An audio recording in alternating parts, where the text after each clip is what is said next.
We hope everyone had a great Thanksgiving. We want to welcome our old friends and new ones that we've just met. We appreciate everyone taking the time to come and share your experience with us because everyone knows everyone is really busy and we're pretty zoomed out. But this event we're having is brought to you by Business and Technology of Greater New York, aka BTGNY. The purpose of our events is to engage business and technology leaders of Greater New York to discuss their management and technology best practices and opportunities. We are not here without our sponsors, and normally when we're physically meeting, we have X Matters as our sponsor, Brooklyn Winery, who always supplies some great wine for us, as well as Elementary Brewing. So we also have some great gear as well when we are in person. So hopefully that will be coming back soon.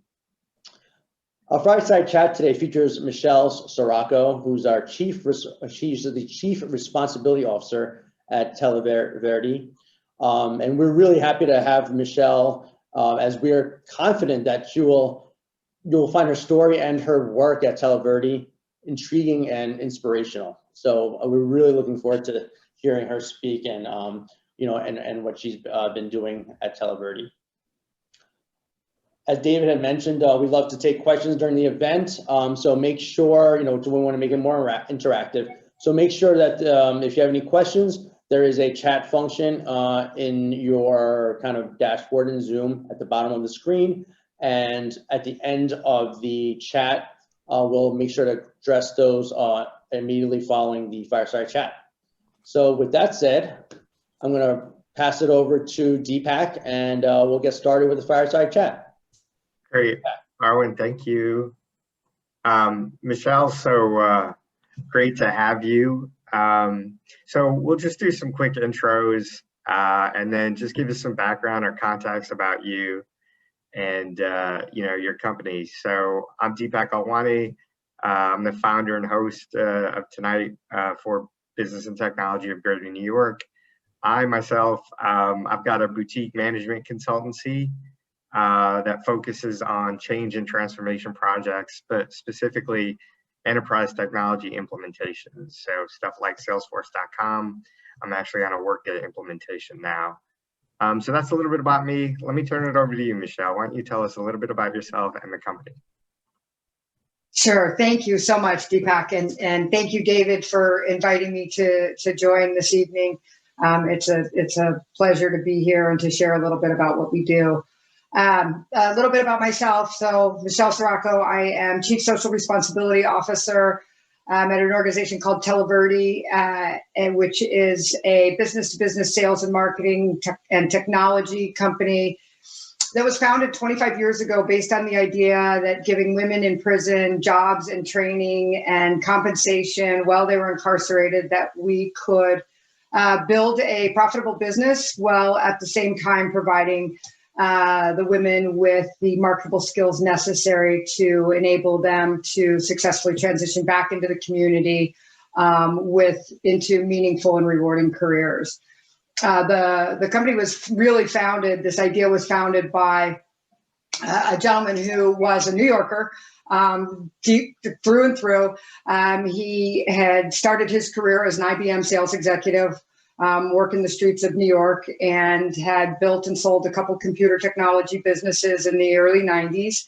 And when he happened upon Televerde just about 3 or 4 months after it had been founded, he looked at the business. This was 1995, late 95, early 96. He looked at the business and thought, if we could teach these women to sell technology, we could really do something in an industry that I believe is going to be booming and growing and be less discriminatory against their non-traditional background. And honestly, it was a brilliant idea. Back then, people thought he was crazy, and maybe he was, but it was a brilliant idea. Today, we've had over 3,000 women who have worked for the organization. We have currently 6 engagement centers located in both the state of Arizona and the state of Indiana. We're expanding into Florida and Her Majesty's Prison in Manchester, England, in the new year.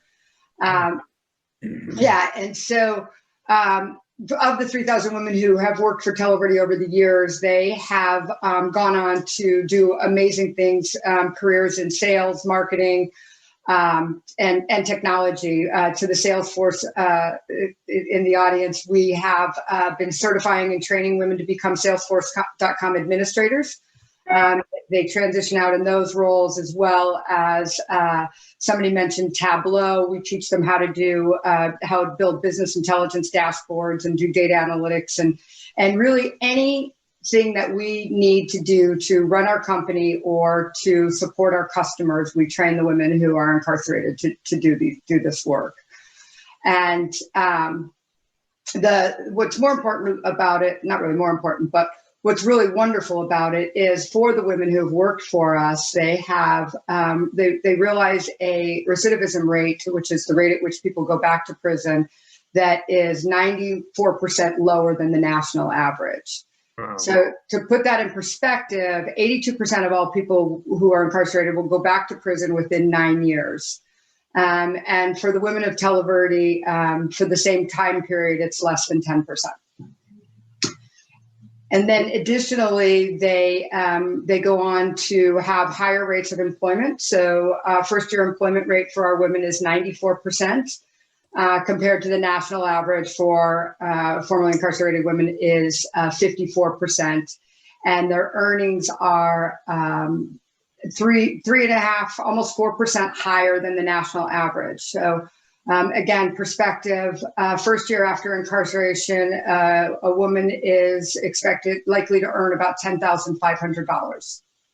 And so, yeah, so the number one predictor for recidivism is joblessness and inability to earn, because as you can imagine, there's better ways to make money if you're only making $10,000 a year and you have children to take care of. So that's what we have been doing. And my role as Chief Social Responsibility Officer is really to do what I'm doing right now. And that's really to raise awareness, not just for the work of Televerde from a brand standpoint, but to raise awareness for the issues and for the idea that there are people that are forgotten and kind of left behind in our community. And in a world where this growing skills gap, there is a population of people who are eager to learn and eager to participate in the workforce in a meaningful way. And so that's kind of what I do from that standpoint. And then 2020 brought me the opportunity to become the executive director for our newly founded Televerde Foundation, where the purpose of the foundation is to really provide the personal and professional development programs necessary for the women to join and succeed in the global workforce. And that's not just the women of Televerde. So there's kind of the reentry support services for the women of Televerde, getting them prepared to walk out of prison and be able to walk into any organization and sit down next to any person and fit in and have not just the skills necessary to do the job, but to have the business acumen and the professionalism to be your peer, right? And so that's kind of the starting point for the women of Televerde. But more importantly, the purpose of the foundation is to leverage the 25 years of experience in training and developing incarcerated individuals to join the workforce and creating scalable, repeatable models that we can take all over the country and ultimately all over the world to empower more women and someday men to develop the skills that they need. So really addressing that skills gap by building prison to workforce pipelines that enable people to learn the skills that they need to get out and be successful. Yeah, that's they're doing some amazing things. You know, I know you mentioned some of the percentages, you know, with staying away from going back to prison. What do you think Televerde is doing that's marketably different from other companies that may have this operating model?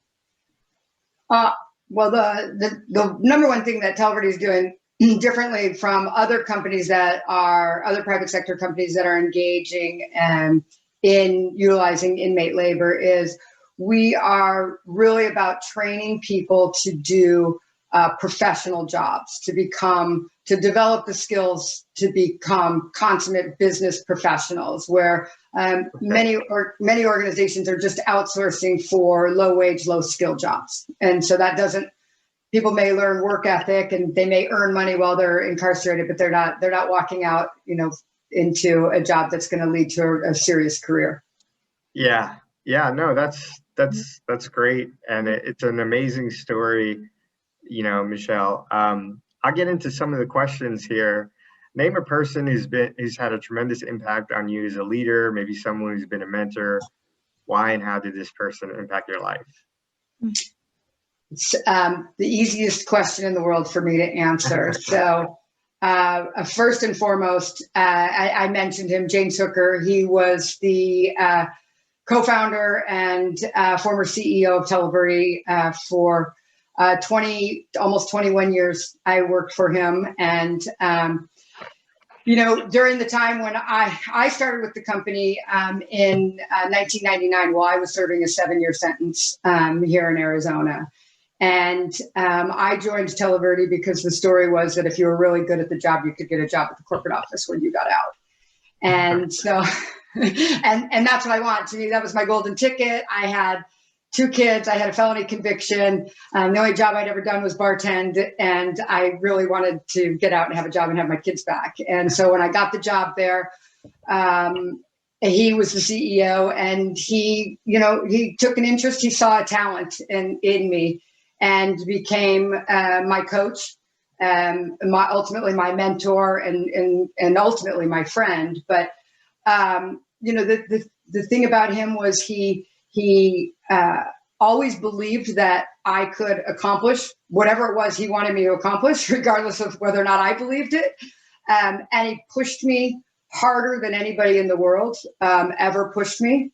And at every turn, it empowered me to rise above my own kind of limitations of myself. Yeah. What are the core values, and what's the vision of the company? How do you see other leaders in your company communicating them internally? So the vision of the vision of Televerde is, really our BHAG, as we really like to talk about, is to provide 10,000 life-changing opportunities for people over the next decade. Wow. And so, in order to do that, there's a lot that goes into that. And from a leadership standpoint, it's a lot about really the core values. First and foremost is compassion for people. You have to care about people. You have to believe that this is the one thing that Jim taught me early on, is there's no such thing as disposable people. and you really have to believe that in every person is a talent that's waiting to be exposed. Jim used to say that, what's the exact quote? I just wrote it again yesterday. It basically that given the right opportunities under the worst of circumstances, people will still rise to achieve more than they ever dreamed possible. And so that's the job of a leader is to find that talent and inspire that person. And then other core values are, honestly, is continuous learning and providing people with the opportunity to do that learning. Continuous innovation. So as you can imagine, we started out as a telemarketing company. I like think about that in your mind right now. Like, yeah. does that just, it's like cringeworthy, right? but fundamentally, back then, it's in the 90s, we were generating highly qualified sales leads for people in the technology space. Right. But as the world has evolved, and this is what we do now, and the different ways that we interact, we've had to constantly evolve the business and what we do and the services that we provide for our clients, and then believe that our talent pool can rise up and learn how to do the things that we're doing. So, yeah, you were talking about the leader you look up to. What do you see as one mistake leaders make more frequently than others? Well, I would say, from my own personal standpoint as a leader, the number one mistake that I make is I think that everything can be done very quickly. And like there's leaders tend to move very, very quickly. And it's like, once the idea has hit the table, it's like, well, what do you mean it isn't finished? What do you mean it isn't finished? And sometimes in that sense of urgency, it's easy to make your people feel devalued. So it's making sure that you're balancing the needs and the demands and the urgency with the reality and the personalities. Yeah. How is the company presently operating during the COVID-19 pandemic? What's been most challenging for you guys? It's interesting because now that we're, 7, 8, 9 months into this thing, our current CEO was not a believer in the whole work from home thing. In fact, when she took over, she pretty much brought everybody back into the office. And then, a year later, there we were. It was time to send everybody home. And, in a matter of 72 hours, we turned the whole company into a remote organization. In the area that's not remote is our engagement centers that are located in the correctional facilities. And right. So for us, that has been the big, kind of the biggest challenge is how do we protect that population? How do we plan for the disaster recovery in case one of these populations goes down due to a quarantine? Sure. Right, because if you could imagine, so for example, one of our biggest customers, we manage all of their inbound call center operations for 12 hours a day. And lo and behold, that just happens to be the center that just got quarantined last week. And so there's, huge risk in how do you manage that so that you don't hurt your customers' brand and you don't lose your customers. Sure. So that's really been the biggest challenge for us is kind of managing through all of that and constantly updating the disaster recovery plans as situations have changed. Yeah, and so for the correctional facilities, are they kind of working remotely or virtually to continue with, how are you guys managing that? Like, do you have furloughs or anything of that capacity that other companies are obviously doing that have been impacted?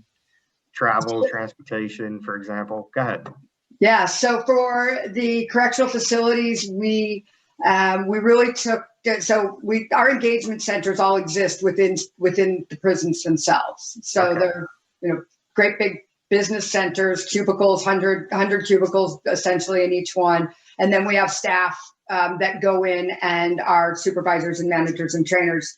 And so really what we did was we took our ratios way down, right? Historically, we would be one supervisor to 12 people, and we took that way down so we could minimize the number of people that were going into the facilities and potentially exposing them.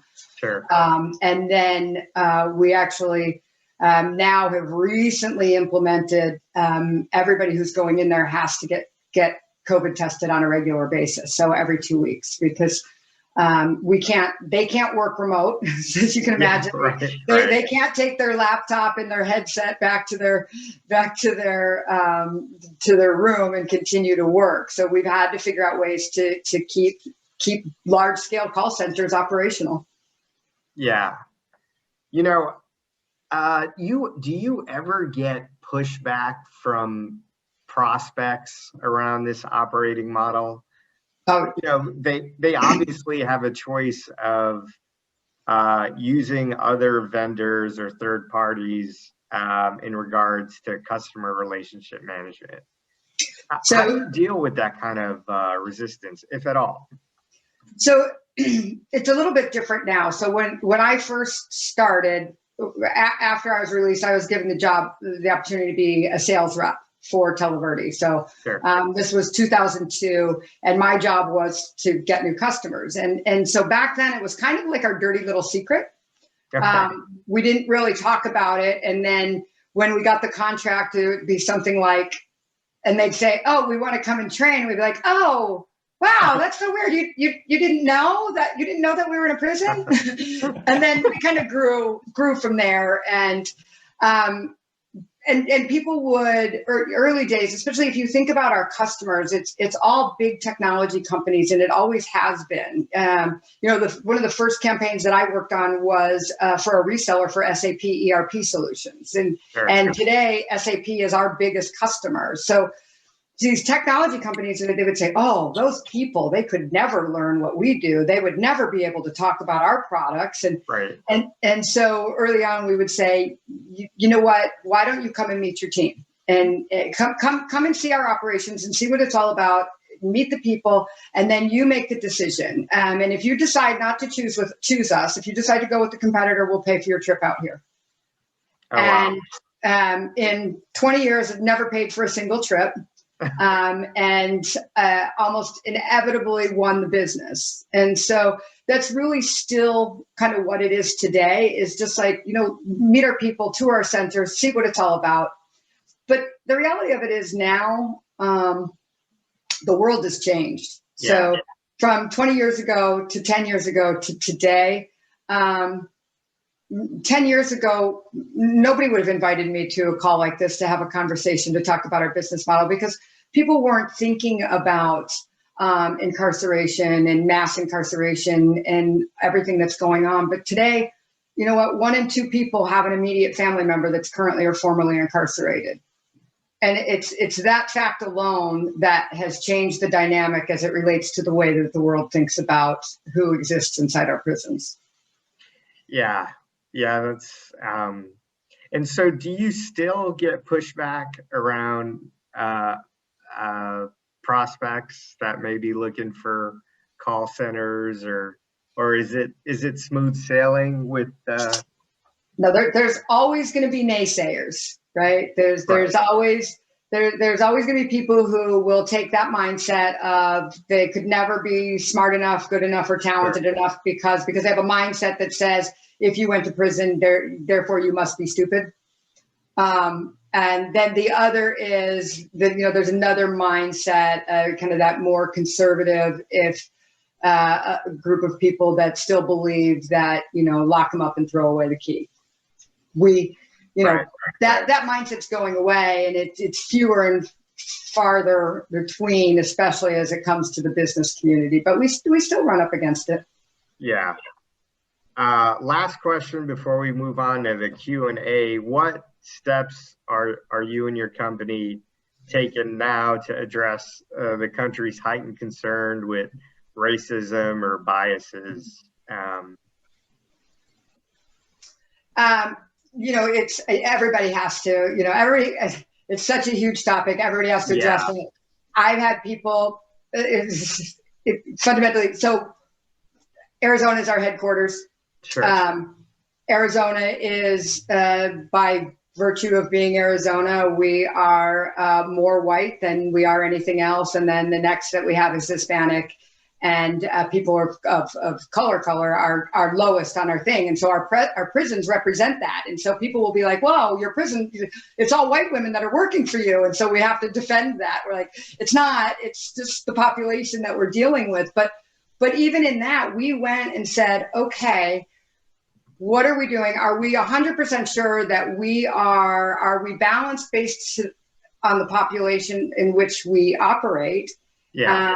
And how do we address that? If we're not, and so we found some little areas that we were not, and so we're actually out in the prisons doing job fairs and encouraging people, because what we found was, okay, why aren't these people applying? Why aren't they coming into? So we're doing job fairs. We have some requirements, like they have to have a GED in order to work for us, and so what we've done is, in order to empower people to get to that point, we're getting team members to go out and be tutors and coaches to help people to get their GEDs so that they can be eligible to come and work for us. And then from company-wide, from the entire company across the board, we, like many other companies, we have our culture. We have a culture club, the culture committee, has a subcommittee that is all about diversity and inclusion, and how are we, fundamentally educating everyone about the differences in cultural diversity and all of those things. So we had Hispanic Month, and so we had people doing cooking classes, and just really coming forward and sharing, this is what my culture is about, and so it's helping people to learn more about groups that they didn't know. I'm going to open it up to questions. We're getting a lot of questions in the chat. One member asked, curious to learn more about how women get selected to join the program within each correctional institution. Love to hear about the post-incarceration employment process. Does Televerde directly assist with connecting them to employers? Yes. So first question, how do they get selected?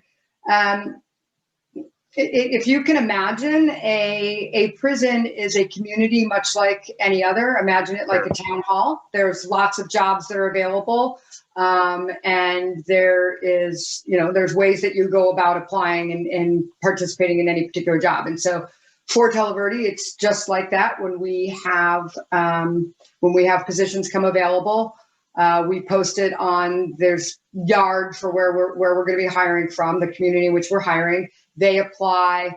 There's some fundamental screening that they have to go through the Department of Corrections, particularly do they have their GED, and have they been disciplinary free for at least 6 months is really what it boils down to. And do they have less than 10 years, I think, on their sentence. And then they go through an interview process like any other interview process. They have to do a writing sample. They do a mock call. They do a panel interview with the managers. We select the candidates that the best candidates, and we typically hire in groups of about 10 to 15 people, and they go through class together as a cohort. And then for the ones who don't get selected, we give them feedback on, what they need to do to improve. And then the other gals that are there are really good. It's a huge pay it forward model. They will work with the women and provide them coaching so that they can apply the next time. And just recently I met a girl who had applied 5 times. Oh, wow. Yeah. And now she's one of our top performers.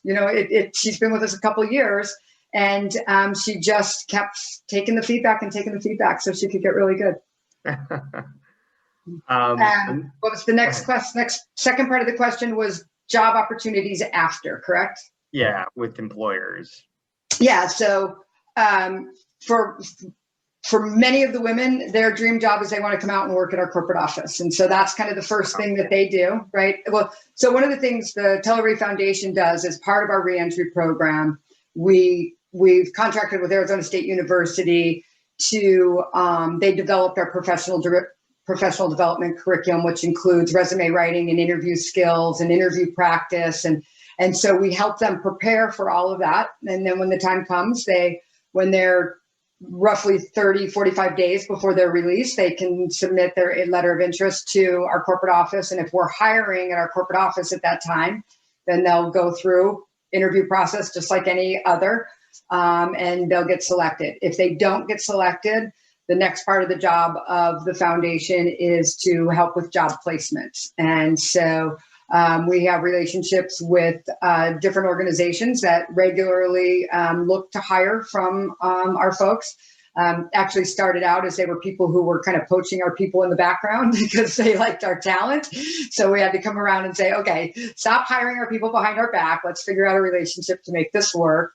But also, I just this week worked out an agreement with Kelly Services where they'll do job placement for the women as well. So trying to make our number one goal is to make sure everybody has a job within the first 2 to 3 weeks after they get out.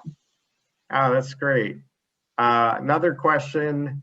Do they find that it's competitive with one another, or getting, what's competition like? So they're not. It's actually much more of a nurturing, a caring relationship. So it is the best job on the yard, and the gals have, they really will reach out to their new roommates or the new girl in their block or whatever it is, and encouraging them to apply and help them along the way.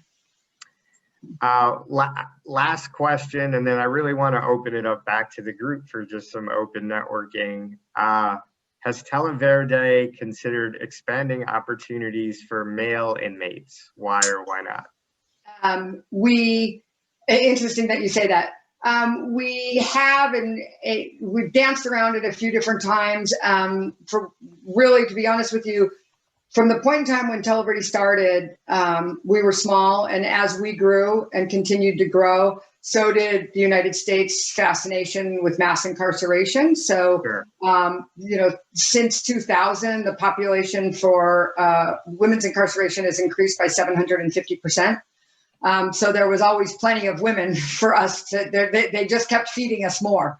Then as time went on, we continued with the women, one, because we knew it and we understood it and it made sense. But from the foundation and the work that we're doing with the foundation, we are planning at this point to continue with women, primarily because there's 2.3 million people in prison in the US today. About 250,000 are women. And just like in many other places, the women are neglected. They do not get the same level of services and programs that the men get. For example, one state in particular has 27 programs that are vocational, educational, and training programs available for the men, including getting their MBA from a fairly prestigious university, where the women have the opportunity to go take culinary arts or administrative assistance classes so they can learn to cook or type. So there just isn't the level of focus on the women. And the number one thing I know is that when we provide women with the opportunity to be able to be financially independent and take care of themselves, they can take care of their children. And that's how we get kind of this generational change, because incarceration does tend to be generational. And when the women are achieving, they will hold their children to a higher standard. And we've seen it in the stats is the women of Televerde, their children are 11 times more likely to graduate from high school and 11 times less likely to become justice involved themselves. So from a personal standpoint, I'm just like, if you fix the woman, you can fix the family.